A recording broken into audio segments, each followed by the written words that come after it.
Ça rigole là dans le studio. Vous allez bien tous les deux? Ça va super bien, ouais, merci. Et toi? Ça va, donc vous êtes bien sur Radio Kick en Gang sur FM, bien entendu. Aujourd'hui, j'ai des hommes, et oui, ça change. Donc Victor, c'est ta première fois, comment tu vas? Eh ben super, merci beaucoup de nous accueillir. Eh ben de rien. Et Julien, t'es déjà venu? Tu vas bien? Mais bien sûr, ça va bien. Ouais. T'avais plus le site, t'es déjà venu, hein? Si, mais il y a 3 semaines peut-être, un truc comme ça, un peu plus. Ouais, c'est ça, il n'y a pas si longtemps que ça, quand même. La mémoire, non mais, il faut la travailler. Il n'y a pas que les jambes. C'est tu pars au fin fond du Berry, mais pas que les jambes, il y a la mémoire. Ça fait un bout de temps que la mémoire chez moi, c'est un sujet. Ouais. Ta mémoire qui flanche, c'est ça? Mais franchement, oui, je crois. Bon, bah, je peux pas grand-chose pour toi. Sudoku, mots croisés, peut-être. Ouf. Non, c'est dur, d'accord. Bon, allez, on va revenir à notre sujet principal. Vous venez tous les deux aujourd'hui pour parler de musique. Vous l'aurez compris, là, on a entendu un petit extrait de l'Euphorio de... Alors, c'est Saint-Saul ou Saint-Sauvès, je ne sais pas. C'est Saint-Sauve. Saint-Saul, voilà. J'ai du mal des fois. On sait jamais.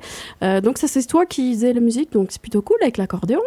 Ouais, alors c'est marrant, je fais une petite introduction à ce morceau. C'est Saint-Sauve d'Auvergne. Du coup, c'est un village qui est près de la Bourboule, pas très loin de Clermont-Ferrand, dans l'Auvergne, là-bas. Ouais. Qui est un morceau que j'ai composé dans une école d'accordéon qui est là-bas, qui s'appelle le SNIMA, le Centre National de Musique à l'accordéon. Et que je suis arrivé dans cette école-là, moi je viens de la rue, ouais, musique de rue en tout cas. Et c'est une école où je suis rentré dedans pour apprendre à lire et écrire la musique. Et je leur ai dit, ok, mais je ne veux pas apprendre le musette, c'est surtout une école de virtuosité classique et musette. Et je leur ai dit, moi je vous propose qu'on se rencontre et que moi j'écris un foro, j'apprenne à écrire un foro et vous m'apprenez à jouer ce foro que je suis en train d'écrire. Et donc ce morceau-là, il signifie c'est 1 an d'études dans cette école là-bas. Ouais. D'accord, c'est cool. Premier morceau que j'ai écrit. Ouais. Bon, c'est celui que j'ai préféré, t'as vu. Il y en avait 3. C'est celui que, voilà, je retiens, moi en tout cas. Bon, bah, très bien. Donc, on entre un petit peu dans ce sujet. Pourquoi? Parce que là, il y a un bal folk qui est prévu vendredi, donc à partir de 20h. Et ça se passe au Hérisson Social Club. Là, je me tourne vers toi, Victor. Alors, ça se passe pas tout à fait au Hérisson Social Non, Club. c'est quoi? Alors, mets-toi un petit peu plus devant le micro. Ah, excuse-moi. Voilà, c'est mieux. Coordonné avec le Hérisson Social Club, mais ça aura lieu à la salle des fêtes, à l'espace Jacques Golm du village de Hérisson. Ok. Et donc c'est Julien qui s'est proposé pour organiser finalement tout cet événement. Donc nous, on est là en support logistique, tout simplement. Mais c'est déjà pas mal. Hein. Et t'es qui, toi, par rapport au Hérisson Social Club? Eh bien, je suis un bénévole membre actif du Hérisson Social Club. Ah bah c'est bien, écoute, il en faut. Il en faut quelques-uns, n'hésitez pas à nous rejoindre. Bon, alors est-ce que tu peux nous en parler un petit peu plus? C'est quoi alors, ce club? Le Hérisson Social Club, il y a une petite historique. On a fêté les 10 ans de l'association là, dernièrement. Donc ça a été créé en 2014. Et le constat qui est à l'origine de la formation de cette association, c'est que dans le village où j'habite maintenant, à Hérisson, il y avait de moins en moins de cafés, il y avait de moins en moins de lieux de rencontre, de lieux d'échange culturels. Et à la base, le Hérisson Social Club, c'est d'abord un café associatif. C'est un espace qui a été créé pour que les gens puissent se retrouver, puissent avoir des échanges, puissent manger ensemble, boire un coup ensemble, etc. etc. Et au-delà de ça, c'est rapidement devenu un lieu qui cherchait à organiser des événements culturels, à promouvoir la culture dans le territoire autour de Hérisson, principalement à Hérisson. Et donc ça s'est développé petit à petit. Et aujourd'hui, on a un peu plus de 350 adhérents chaque année. Bien. On a 60 membres actifs qui peuvent tenir le bar du Social Club, proposer des événements culturels, l'organisation de spectacles, de concerts, de petites choses comme ça. Et donc on s'est associé à Julien pour cet événement, pour le bal folk qui aura lieu donc vendredi à partir de 20h à la salle des fêtes Jacques Golm, juste à côté du pont quand on arrive à Hérisson. D'accord, et c'est magnifique Hérisson, allez visiter. J'y suis allée, c'est magnifique. Non mais j'adore. Pourquoi tu rigoles? C'est vrai, c'est beau là-bas. Ah mais c'est magnifique, c'est la même raison pour laquelle j'habite là-bas, hein. C'est parce que c'est beau. Bah ouais, j'y suis allée en petite visite comme ça, faut découvrir un petit peu son territoire et j'ai été là-bas et c'est magnifique. Donc allez-y, vous verrez, c'est... Bon, il faut marcher un peu, faut pas avoir peur de monter. Voilà, c'est pas très plat des endroits, mais c'est magnifique sinon. Non, il y a les tours de Lomance qui sont assez plats à faire éventuellement. Et le château, c'est vrai qu'il faudra monter un peu. Ouais. Voilà, mais on a les jambes, tout va bien. Bon, alors ça débute à 20h, mais toi, tu commences pas dès 20h. Non, l'idée c'était de faire un événement sympathique et bonne ambiance un peu familiale, un truc comme ça. Et du coup, je voulais offrir le fait que la première partie, enfin offrir, j'offre pas grand-chose, mais enfin, la première partie de la soirée, ce soit une scène ouverte bal folk, parce que moi, quand j'ai commencé le bal folk, j'aurais vraiment aimé d'avoir des scènes ouvertes où j'aurais pu jouer devant des gens et proposer et avoir des retours des gens. Du coup, il y a une petite heure et demie avant le bal qui est axée là-dessus, pour permettre aux gens qui ont envie de se lancer dans le bal folk, ou qui existent, ou j'en sais rien, de se faire remarquer, peu importe, c'est pas un tremplin, hein, mais parce que... Oui, c'est se faire voir, c'est se faire plaisir aussi, faire découvrir ce qu'on sait faire, c'est plutôt chouette. C'est ça, c'est une soirée de village, quoi. Bah oui, c'est ça. Et après, j'entame mon solo bal folk à l'accordéon chromatique, à partir de 21h30, voilà. Ok, c'est cool. Donc tout ça vendredi 28. Alors prix conseillé parce que c'est libre participation, mais on conseille quand même 8 € parce que ça a un coût tout ça. Hein. Voilà, l'idée c'est que ça soit bienvenu à tout le monde, en fonction des moyens financiers aussi de tout le monde. Moi, je trouve que c'est important que l'art soit accessible à n'importe qui, peu importe. Et pour ceux qui sont peut-être moins dans le besoin, voilà, le prix conseillé c'est 8 €, puis à partir de là c'est un peu libre, il y aura un chapeau pour ceux qui veulent rajouter plus ou peu importe, voilà.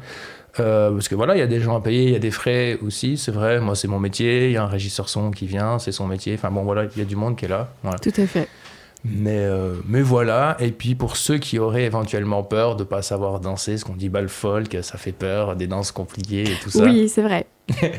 Et en fait, déjà c'est des danses de campagne qu'on danse depuis bien longtemps, qu'on était vraiment reprises dans les années 70, mais ça reste des danses simples, c'est pas des danses très techniques, c'est pas des danses très compliquées, et puis en général, les gens dans la salle savent les danser et donc vont venir t'inviter, ou alors tu peux demander à quelqu'un est-ce que tu peux m'apprendre la danse. Enfin, il y a tous les âges, il y a tous les genres, il y a tous les sexes aussi, et du coup tout le monde s'invite, enfin il n'y a pas d'histoire d'ego, on est là pour passer un bon moment plutôt que montrer ses prouesses techniques. Ah non, parce que personnellement tu me mets au milieu de la scène, je suis dans la 1, je ne sais pas danser ce genre de choses, donc oui c'est cool s'il y a des gens qui viennent un petit peu aider, montrer, voilà, c'est vraiment solidaire quoi. L'idée c'est de faire une fête de village, c'est pas de faire un défilé de danse professionnel, on n'est pas là pour ça quoi.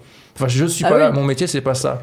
En tant que musicien, c'est pas de faire danser les gens, le meilleur, c'est qu'ils puissent kiffer leur soirée comme une vraie fête de village. Ouais.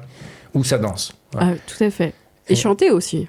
Est-ce que tu chantes aussi sur scène? Alors ouais, je chante carrément. Ça fait pas longtemps que je chante, hein. Ça fait 1 an et demi que je chante. Mais... j'ai découvert ça aussi.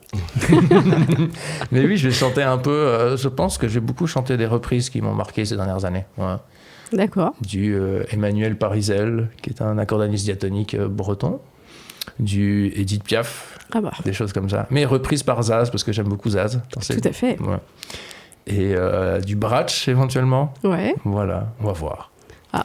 En tout cas, on va bien s'amuser avec toi. Ça va être super. On va essayer, ouais.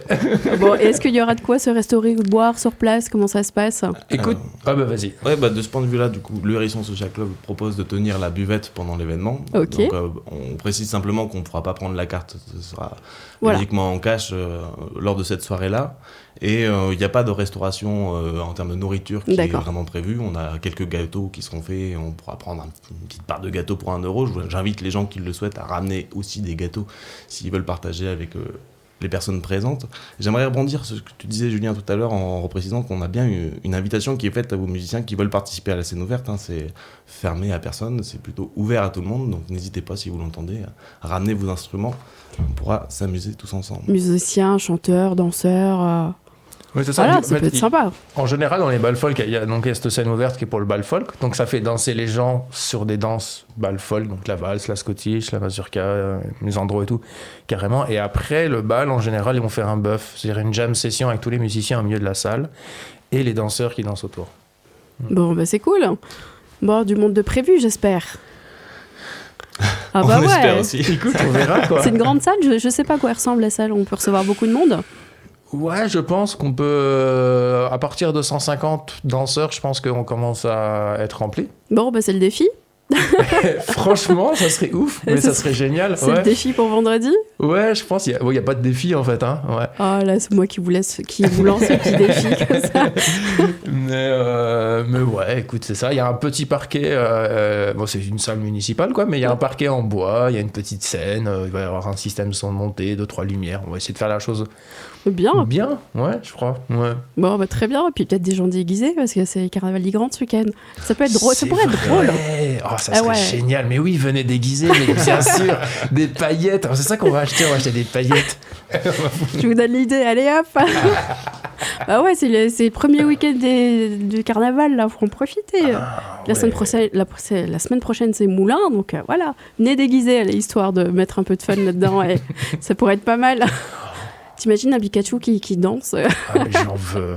Ah, mais ok. Mais je commence à t'imaginer déguisé sur scène maintenant. Alors ça fait pas peur. C'est pas un truc qui me fait peur. Je me rappelle d'un bal où j'étais monté sur scène avec des copains. On s'était acheté des grosses bouées gonflables en forme d'autruche et des choses comme ça. Et on faisait de l'accordéon avec des autruches sur scène. C'était génial. Non, on va voir. Ah d'accord, t'as vu, j'ai lancé l'idée là. Ça y est, là tu m'as lancé. Ouais. Je veux les photos, hein. La bêtise, la connerie arrive, ça y est. C'est bon, bah écoute, il sait que ça, c'est que du bonheur, donc tout va bien. Bon, et d'ailleurs, toi, je vais parler de toi un peu plus précisément, Julien. Sur Internet, par exemple, ce qui est cool avec ton métier, c'est que tu fais découvrir un petit peu des choses atypiques que moi, je connaissais pas. L'intérieur, par exemple, d'un accordéon, de savoir comment ça fonctionne, des petits tips, des petites choses comme ça. Je sais pas si tu les fais encore, parce que j'ai pas trop regardé les dates, je t'avouerai, mais tu fais des petites choses comme ça, c'est plutôt cool pour ceux qui veulent les courir, quoi. Bah écoute, ouais, j'en fais plus trop en ce moment parce que je suis un peu pris par les bals et les concerts et ça prend du temps de monter des vidéos et tout. Mais en fait, l'année dernière, je faisais pas mal de concerts privés chez les gens. Voilà. Bon, c'est bien, écoute. Et je continue encore à en faire hein, si les gens sont intéressés. Mais enfin, c'est une autre question. Mais l'idée, c'est d'aller faire des concerts chez des gens dans des univers où il y a peut-être 20 personnes. On fait une grosse bouffe, un bon chapeau. Moi, je fais un petit concert. Et puis, en fait, il y a des questions-réponses dans ces moments-là parce qu'on est en intimité. Et puis, la plupart des gens se disent, mais ça marche comment un accordéon ? Bah, tout à fait. Tu vois, et au-delà de la musique, alors les gens sont intéressés par la musique, mais c'est comment on apprend, comment on lit les notes, comment ça marche, les accords, les trucs et tout ça. Et puis, en fait, je me suis dit, Et j'étais regardé un peu sur Internet et il y a peu de gens qui osent ouvrir, peu de musiciens qui osent ouvrir à l'intérieur leur accordéon puis voir un peu qu'est-ce qui se passe dedans. Alors ouais, je me suis amusé. C'est plus sur l'amusement qu'un truc pro, hein, de faire quelques vidéos et sur TikTok et sur plein de plateformes, pardon. Ah ouais, TikTok, YouTube, je sais plus les autres. et Instagram et tout. Et, et j'ai fait des petites stories et des petits reels qui parlaient un peu de ça, un peu pour voir aussi si ça marchait éventuellement, proposer autre chose dans l'accordéon que seulement du... Donc voilà, est-ce que je vais continuer à en faire ? Je sais pas. Si ça me vient, peut-être. Ouais, c'est un peu à l'envie, quoi. C'est ça, non, mais c'est cool de découvrir, au moins, enfin, de découvrir ces choses-là, c'est atypique et c'est plutôt sympa, quoi. Oui, puis des fois, j'ai eu plein de problèmes de micro, en fait, la base de ça, c'est voilà. C'est que j'ai plein de problèmes de micro dans mon accordéon et que toutes les 2 semaines, je suis en train d'ouvrir mon accordéon pour réparer les micros de mon accordéon. La base de ça, puis je me dis, mais il faut que j'en fasse une vidéo parce que c'est... Peut-être les gens ont envie de voir l'intérieur. Et en effet, les gens ont envie de voir l'intérieur. Bah ouais, parce que c'est atypique. On dit, bon, bah voilà, il pianote, entre guillemets, et puis bon, le son sort. Mais on sait pas trop comment ça fonctionne, quoi. Ouais, donc c'est normal. Et puis c'est vraiment un piano réuni dans une boîte à chaussures, quoi. Non, mais au niveau de la mécanique, c'est vraiment ça. D'accord. Alors, c'est pas des cordes qui vibrent comme un piano, je veux dire, c'est des lames un peu plus, ça marche comme un harmonica, dans l'idée. Mais enfin, il y a une mécanique de malade là-dedans. D'accord. Ah ouais, c'est vraiment... Alors, je sais pas tous les termes, du coup, je vais pas me lancer dans les explications techniques, là. Mais c'est très intéressant comment un accordéon est conçu. C'est vraiment de la micromécanique. Ouais. Bon, bah si ça intéresse les gens, allez faire les curieux sur Internet. Il y a 3500 pièces. Ah, rien que ça. Ah ouais, quand même. C'est plus facile une guitare. C'est différent. Il y a moins de pièces. Il y a moins de cordes, il y a moins de...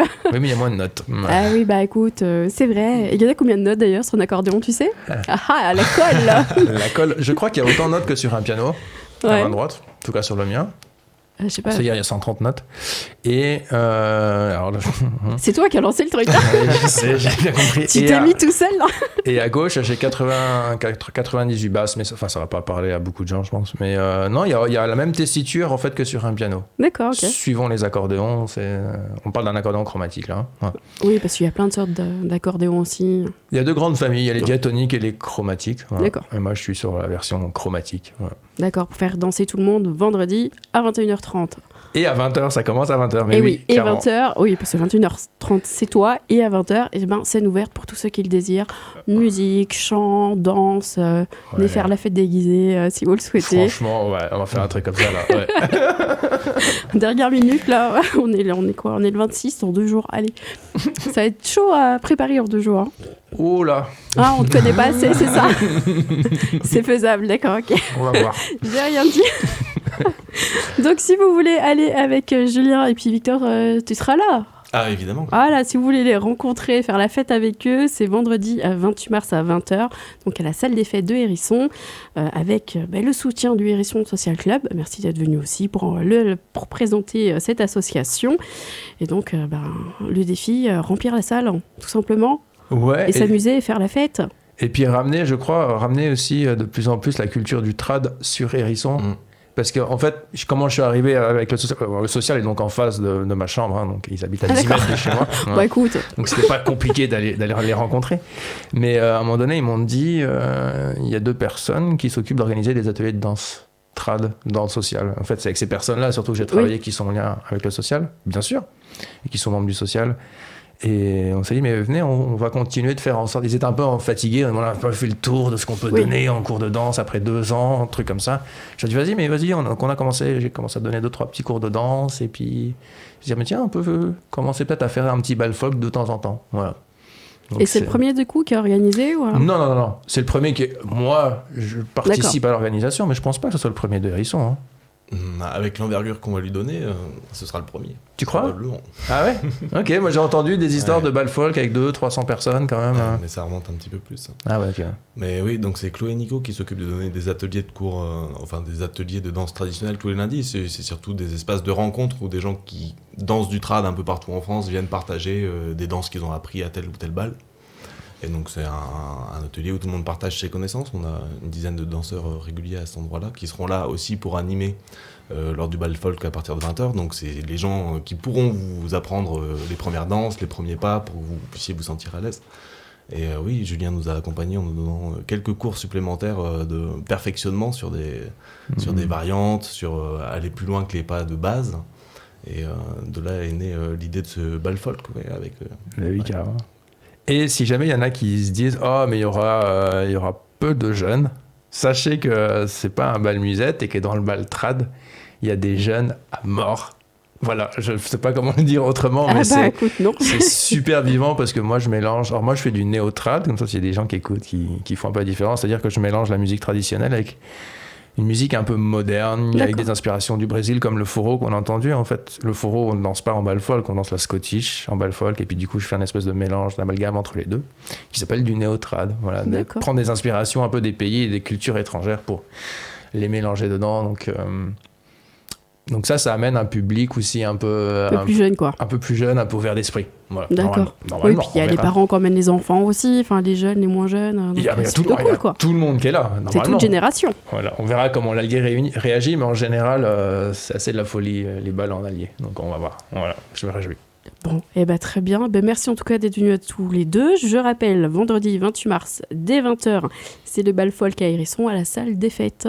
Ça vous va? Bah ouais, merci beaucoup, Thémis. Et de rien, je remets un petit extrait. Allez! Bon, le début un peu plus calme, c'est normal, mais après, voilà. Il y a de la pêche. C'est ça. C'est parti.